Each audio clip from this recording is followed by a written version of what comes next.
Okay, good afternoon. Kumain kami ni Foreman sa merong pritong manok. Kumain kami ni Foreman dito sa labas.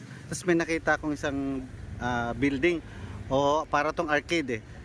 Kasi ito yung example, no? Ito yung example ng bracing, diagonal bracing. Ano? Kasi steel structure to. Perimeter wall nila is steel structure. May nakita ko doon, wala talaga siyang wala akong nakita na shear wall. Wala naman kasing elevator to kasi 3 story lang eh. Para mag-resist ng lateral force niya o yung seismic, gamit siya ng diagonal. Tapos bolted. Okay, bolted siya. Alright, so ito yung sample na kung walang shear wall, hahanap ka ng paraan sa yung mga designer na kung anong pwedeng ipalit doon na system. So ang ginamit yung system is bracing. Okay?